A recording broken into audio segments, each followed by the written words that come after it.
We're going to talk now about what is known as the High Middle Ages. We don't call it the Middle Ages because then you would just sound stupid. And there's a lot of overlap here in terms of the areas and people and places that we're going to mention. So don't panic.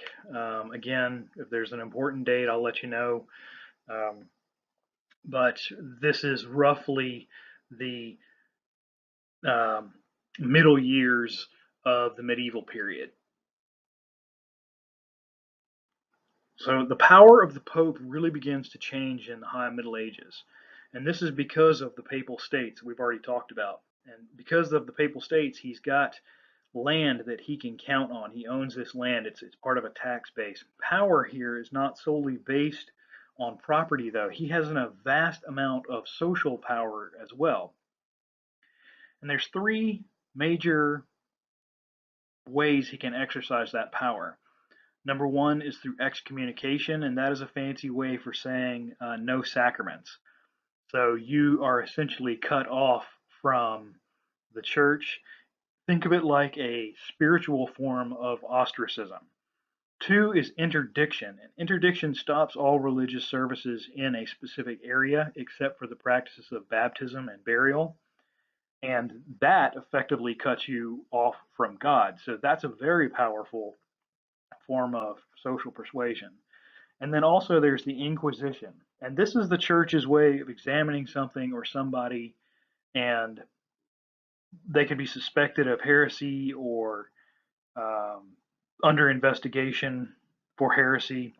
Now, the Inquisition in this time period does not.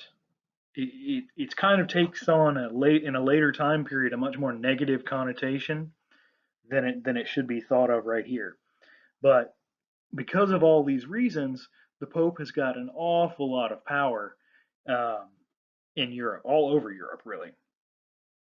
Now, we're going to have to start to break down the areas that we talk about into different regions. And the reason for that is there's just simply so much that there's really no way to adequately cover the information except to kind of break it into regional areas. And these regional areas are beginning to correspond with where a state or a nation would be on a modern map. So it kind of makes sense in that way. So we'll start talking about Britain. And they've been under sustained assault from Vikings since 793. And that again is a number, or excuse me, a date you're going to definitely want to know, 793. And there's a king, he's Anglo-Saxon, King Alfred the Great, and he tries to stop these attacks and unite all these dissimilar Anglo-Saxon kingdoms. And he manages to muster enough power to conscript men to fight for him. He's a very charismatic leader, and he draws many people to his cause. And they do manage to stop the attacks in some areas, but fighting essentially goes on in the north and south of England. Now, rather than continue this kind of small scale raiding that's been going on since 793, the Vikings settle on the idea of outright conquest in 865. And they attack England with a huge army. And this army becomes known as the Great Heathen Army. It's led by a Viking named Ivar the Boneless. And the Vikings carve up huge areas of the English countryside. And they fight Alfred essentially to a standstill in southern England. But Alfred is able to get a treaty signed with the Vikings. And this treaty, signed in 878, it's called the Treaty of Wedmore. And it essentially gives the entire eastern coast of Britain to the Vikings. And it does one more very important thing. The last general of the Great Heathen Army agrees as part of this treaty to convert to Christianity. And to convert to Christianity and leave the nation of Wessex, Kingdom of Wessex, alone. What this results in is a gigantic Viking kingdom right on the border of these Anglo-Saxon lands. In 1013, a Viking named Sven Forkbeard outright conquers all of England. So the treaty breaks down. He's got enough power to continue the conquest, and he takes over all of England. The problem is he immediately drops dead, and his son, Canute, then becomes ruler of England. He rules until 1035. And the death of Canute creates a succession crisis. And that means that basically a succession crisis happens when a king dies and there's no clear heir coming along. It's not exactly clear to everybody who's going to be the new king or who's going to be the new ruler, head honcho, the guy in charge. And there are many Anglo-Saxon kings that have been in exile in France since the Viking takeover. And they are recalled to Britain, and there begins yet another series of wars for England. And the wars for England are fought between Harold of Wessex, Harold of Norway, and William. Wessex defeats Norway, and then William defeats Wessex. And when he does this, Viking rule comes to an end in Britain. But what you now have in Britain is a society that is made of equal parts British culture, Viking, and Anglo-Saxon. After the death of William, there is yet another succession crisis, and his son dies with no heir except for a daughter named Matilda. And so the nobles call in a French prince who immediately dies and leaves no heirs. And so they turn to the husband of the daughter, this is again Matilda, and the husband becomes Henry II. Henry II overhauls the English court system, and he even makes the church, the Catholic Church, because we're in the West here, subject to the law. And this leads to a little bit of a spat between the English king and the church. The sons of Henry II are Richard I, also known as Richard Lionheart, and John. Richard I goes on to distinguish himself mostly fighting in the Crusades. His fame and notoriety truly comes from the battlefield. And John gets notoriety for exactly the opposite. He's a very weak ruler. And he loses English lands in France. He's unable to stop the French from taking over those areas. And that directly leads to him getting a very, very bad nickname, John Softsword. And yes, it means exactly what you think it means. And he picks a fight with the Pope over the appointment of the Archbishop of Canterbury, which would be a very powerful religious position in England. And the Pope interdicts all of Britain. And when he does that, John backs down. And the nobles see this and they're furious. And so they revolt in 1215 and they force him to sign something called the Magna Carta. And hopefully you've heard that before. But to boil it down to its very basic idea, this document, the Magna Carta, limits the power of the king. It forces him to kind of check with the nobles before making major decisions. And so this idea of checks on the king will become extremely influential later on. Now, the son of, the son of John is Henry III, and he sets meetings between the king himself and nobles, and he calls these parliaments. And these eventually evolve into parliament with a capital P that we know today, kind of a governing body. Henry III's son is Edward I, Edward Longshanks. Anyone who's seen the movie Braveheart, this is the guy we're talking about. And he's the last major king of this time period. He's a very strong king. He attacks the Welsh and the Scots, and he's trying to expand his kingdom. He works very closely with the nobles via parliaments, and this sets a major precedent for the way monarchy will act in Britain going forward. So we have to shift gears a little bit. We're going to go to a different part of Europe and talk about Spain. Early in the 11th century, there are Christian kingdoms in the north of Spain, and these Christian kingdoms are kind of the last lingering remains of the Visigoths. And this is the people that originally came into the Roman Empire all those years ago, and they're still living in this area of northern Spain, kind of trapped between the Muslim conquests and the Franks. Anyway, in the 11th century, they begin to reassert themselves as the power of the Muslim states on the Spanish Peninsula begin to crumble. And this process is what's called the Reconquista. And King Sancho I of a tiny little kingdom of Navarre begins to push south against these kind of dilapidated and crumbling Muslim states. And Sancho ends up with his kingdom and conquest divided equally between two sons. One kingdom becomes the kingdom of Aragon, and the other one is the kingdom of Castile. And these two kingdoms become the most powerful states during the Reconquista.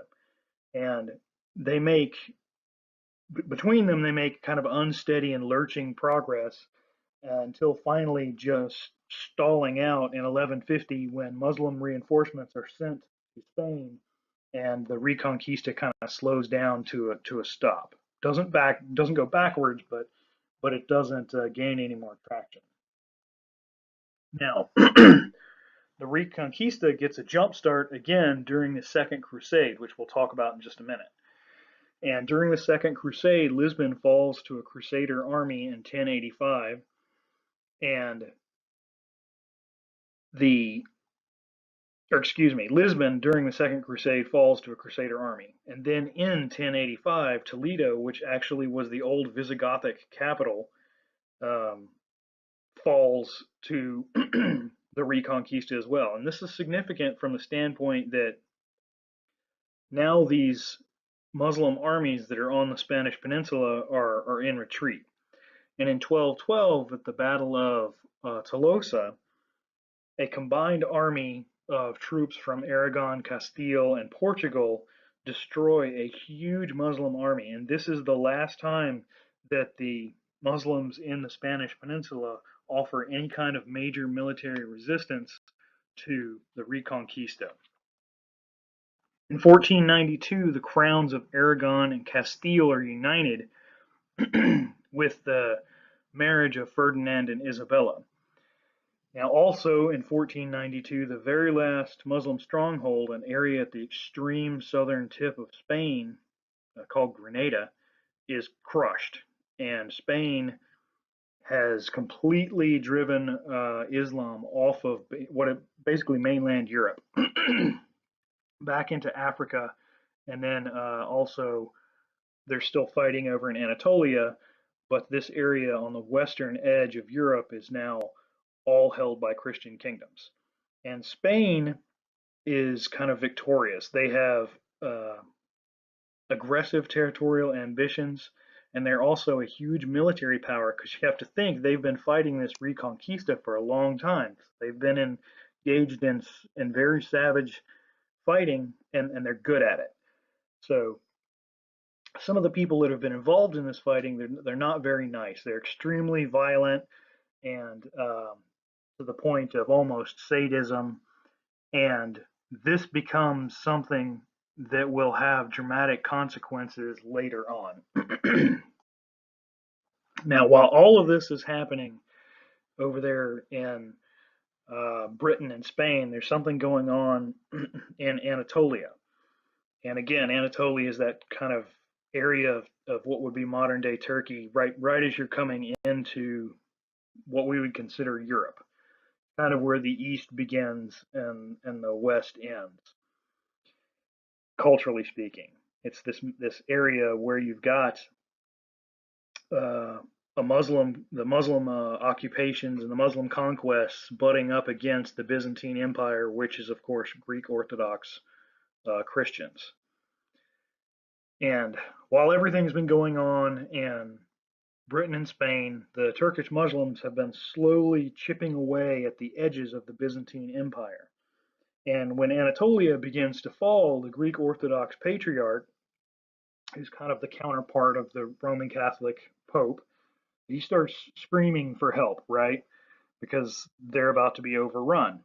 And in 1095, Pope Urban II, who is terrified at the idea of the loss of Anatolia to Muslim conquest, he's at a council, a place called Clermont in France, and he calls for a crusade, and for it to be directed at the Muslims. And let's be very, very clear about this call to crusade made by Pope Urban II. This is not to rescue the Greek Orthodox Christians, but this is to reconquer the Holy Land.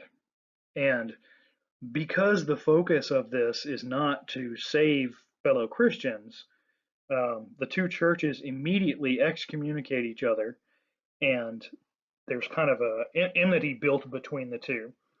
But within a year, you have huge amounts of Christians kind of marching east from Europe toward the Holy Land. And 1095 is another one of those dates you're absolutely going to want to know. It is profoundly important for Western civilization, and I guarantee you it will be on the exam. Religious zealots actually beat the soldiers to the Holy Land. These are people that heard the call to crusade and just kind of dropped everything they were doing, picked up a wooden cross, and marched into the Holy Land. And they're slaughtered. They're killed by all of the Muslims in the Holy Land. And it's after the soldiers begin to arrive in greater numbers that the reconquest of the Holy Land can begin. The Byzantine Empire was unstable before the arrival of all the Crusaders and their armies. And because the Byzantine Empire is becoming weak, the Crusaders take advantage of this. And so when they cross into Anatolia, they seize the first place they come to, Antioch, and they set up the first of many Crusader kingdoms. And you can see that in this map, all of the different little Crusader kingdoms that they establish as they march into the Holy Land. After establishing Antioch, or the kingdom at Antioch, they march toward Jerusalem. And in 1099, Jerusalem falls to a Crusader army led by Godfrey of Bouillon, and the Muslim defenders of Jerusalem are all slaughtered. So if you think about it in military terms, the First Crusade is a total success. If you think about it in social terms, there's a problem because the First Crusade sets off a series of brutal wars that continue to escalate in violence, but continue to become less effective as time goes on. The Second Crusade sailed from France, headed for the Holy Land. And along the way, the Crusaders stopped on the coast of Spain. And a king, Alfonso I, says, "Help me in Lisbon here." And the Crusaders get together, and they crush the Muslims in Portugal. And seeing this happen, the Pope goes ahead and extends the Crusades to cover the Reconquista as well. And this is what reignites the Reconquista in Spain, this kind of sudden infusion of authority from the Pope, along with a major military victory. And it directly leads to Portugal becoming a kingdom of substantial power. Uh, Otherwise, the Second Crusade was kind of a flop. No one is nearly as committed as they were during the First Crusade, and frankly, the situation of the Crusades is only going to get much, much worse. Beginning in the mid 1180s, a Muslim leader named Saladin begins to consolidate armies. And as he consolidates armies, he begins to recover the lost ground, these places that have been turned into Crusader kingdoms or Crusader states. And these states, the Crusader states, are struggling to defend themselves as it was. And they're finding themselves increasingly isolated. And so Saladin is able to wipe out the smaller states. But most significantly, he's able to retake Jerusalem. Now, the kings of Europe respond, obviously, and they attempt to retake Jerusalem, but they fail. Now, they don't fail so badly that Saladin doesn't take notice, and they are able to cause enough damage that Saladin and Richard I, that's Richard the Lionheart, they agreed to keep Jerusalem open for religious travelers and pilgrims of all faith. Now, finding out about this deal, this kind of gentleman's deal between Saladin and Richard I, the Pope is absolutely furious, and he demands that Jerusalem be retaken. This starts the Fourth Crusade. And here, the Fourth Crusade is where things really truly go kind of sideways. The Crusaders contract with the Venetians to build the ships that they need to carry them to the Holy Land. But before the completion of this project, they end up broke and they can't pay. So to make the bill right, the Venetians get the Crusaders to do some dirty work for them. And they have a beef with Constantinople. And so the Venetians send the Crusaders against Constantinople. Now keep in mind, Constantinople is the seat of the Greek Orthodox Church. They're Christians. So the Crusaders lay siege to Constantinople, which falls in 1204. And the capture of Constantinople is something the Muslim armies had been trying to do for years and had never been able to do. And now we see a crusading Christian army attacking and taking over a Christian city. In fact, the major Christian city that's been holding the Muslim armies at bay all of these many years. And the Pope in Rome is beside himself. It's just he can't. He's so frustrated because the Crusades are not going the way they should. In fact, it's gotten completely out of hand and it's beginning to feed on itself. And now you have Christians killing other Christians. After the capture of Constantinople, the Byzantine Empire never really fully recovers. This is truly the point where their power begins to. It's obvious that their power is beginning to wane. And the Fourth Crusade, ostensibly called by the Pope to liberate Jerusalem, those crusaders, the crusader armies of the Fourth Crusade, never get anywhere near the Holy Land.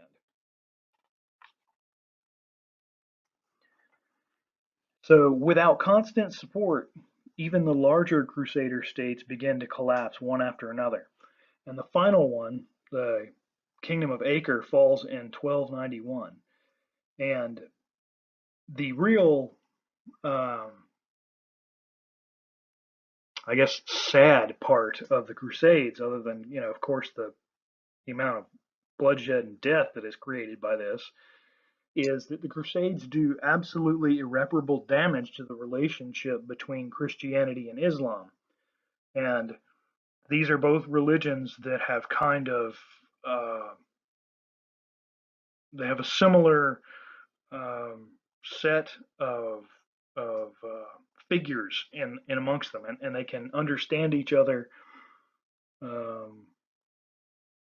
because of their kind of shared cultural background, very back in the beginning. But after the Crusades, they're never able to reconcile, and we see this to this very day. You have two cultures that are extremely suspicious and afraid of each other and unable to come to a real understanding amongst themselves without violence being almost a foregone part of the equation. Not to say unilaterally, but it seems to be the default setting in a lot of cases. The other very significant result of the Crusades is that it exported extremely violent men from Europe. So you have year after year after year of brutal combat, and people are being trained to fight in this, to take cities where they slaughter entire populations. And religious war is one of the most aggressively violent types of warfare known to man because of the emotions that it harnesses in people, for good or bad. It just tends to be a much more nasty type of warfare. And you have a huge population in the Middle East and in Europe that are trained in these arts. And so you begin to see these extremely violent people being sent to other places. And you see this really most graphically in terms of the Reconquista. And then, we're talking about the Reconquista being essentially a success in 1492. But in 1492, you begin this slow process of conquest and colonization in the New World.